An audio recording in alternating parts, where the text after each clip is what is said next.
जीवन मुक्त गीता। वेदांत सार से ओतप्रोत अत्यंत लघु कलेवर वाली जीवन मुक्त गीता श्री दत्तात्रेय जी की रचना है, जिसमें अत्यंत संक्षिप्त और सारगर्भित ढंग से सहज सुबोध दृष्टांतों वाला जीव तथा ब्रह्म के एकत्व का प्रतिपादन किया गया है। साथ ही जीवन मुक्त अवस्था को भी सम्यक रूप से परिभाषित किया गया है। इसी साधकोपयोगी गीता को यहाँ सानुवाद प्रस्तुत किया जा रहा है।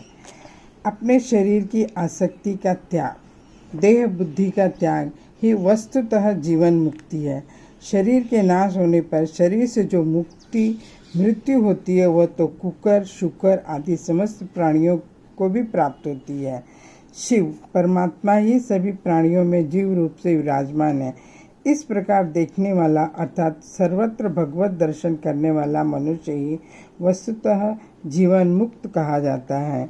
जिस प्रकार सूर्य समस्त ब्रह्मांडल को प्रकाशित करता रहता है, उसी प्रकार चिदानंद स्वरूप ब्रह्म समस्त प्राणियों में प्रकाशित होकर सर्वत्र व्याप्त है।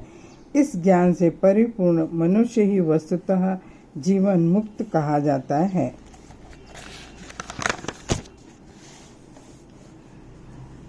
जैसे एक ही चंद्रमा अनेक जलाशयों में प्रतिबिंबित होकर अनेक रूपों में दिखाई देता है, उसी प्रकार यह अद्वितीय आत्मा अनेक देहों में भिन्न भिन्न रूप से दिखने पर भी एक ही है।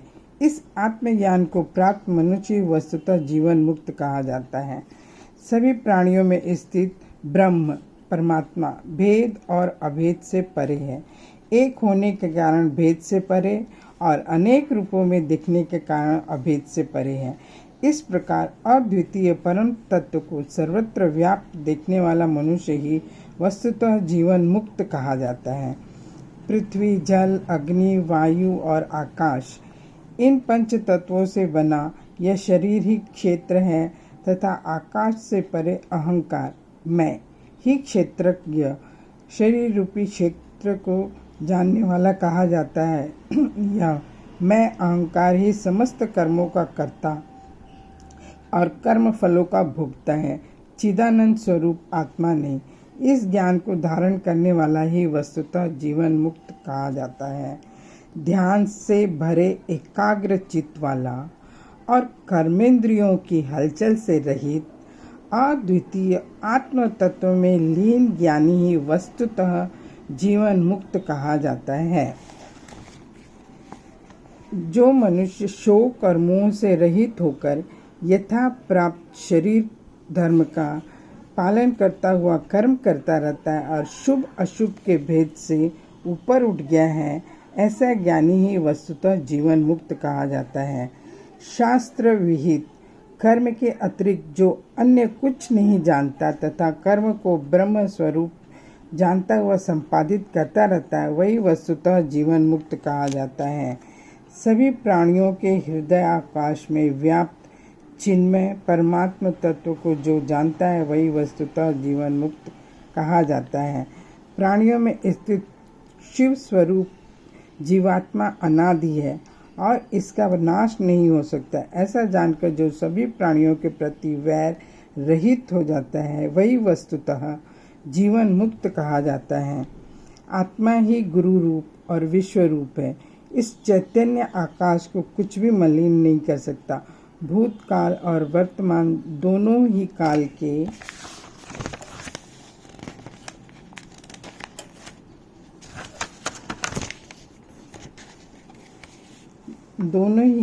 के अंश होने से एक ही है, दो नहीं। ऐसा जानता है, वही वस्तुतः जीवन मुक्त कहा जाता है। अंतर ध्यान के द्वारा जिसे ज्ञानी जन देख पाते हैं, वह मन कहा जाता है और उस मन को सो अहम, वह परम तत्व मैं ही हूँ कि भावना में जो विलीन कर लेता है, वही वस्तुतः जीवन मुक्त कहा जाता है। उच्च ध्यान में स्थित होकर जिस चैतन्य का दर्शन योगी जो करते हैं, वह मन कहा जाता है और उस मन को शून्य लय तथा विलय की प्रक्रिया से जो युक्त कर लेता है, वही वस्तुतः जीवन मुक्त कहा जाता है। मन को ध्यान से लय करके जो नित्य अभ्यास में लगा रहता है और जिसे यह ज्ञान हो गया है कि बंधन और मोक्ष दोनों की ही सत्ता वास्तविक नहीं है, मायिक है, वही वस्तुतः जीवन मुक्त कहा जाता है। स्वभाव सिद्ध गुणों से रहित होकर ऊपर उठकर जो एकांत में मग्न रहता है वह ब्रह्म ज्ञान के रस का आनंद लेने वाला ही वस्तुतः जीवन मुक्त कहा जाता है। जो साधक अपने हृदय में उस परम तत्व का सो अहम हंस रूप से ध्यान करते हैं तथा अपने चित्त को उससे प्रकाशित करते हैं, वे जीवन मुक्त कहे जाते हैं। अपनी आत्मा को शिव शक्ति रूप परमात्म तत्व जानकर और अपने शरीर तथा ब्रह्मांड को समान जानता हुआ जो हृदय स्थित मोह को चिदा आकाश में विलीन कर देता है, वही वस्तुतः जीवन मुक्त कहा जाता है। जागृत, स्वप्न, सुषुप्तु तथा तुरीयावस्था में रहते हुए भी जिसका मन सदा सो अहम मैं वही परमात्मा तत्व हूँ के भाव में मग्न रहता है, वही वस्तुतः जीवन मुक्त कहा जाता है। मैं वही निराकार ब्रह्म हूँ। इस सो अहम ज्ञान धारा में जो उसी प्रकार निरंतर स्थित रहता है जैसे पिरोई गई मणिमाला में सूत्र निरंतर विद्यमान रहता है, वही वस्तुतः जीवन मुक्त कहा जाता है। विकल्प और संकल्पात्मक मन ही मनुष्यों को भेद और ऐक्य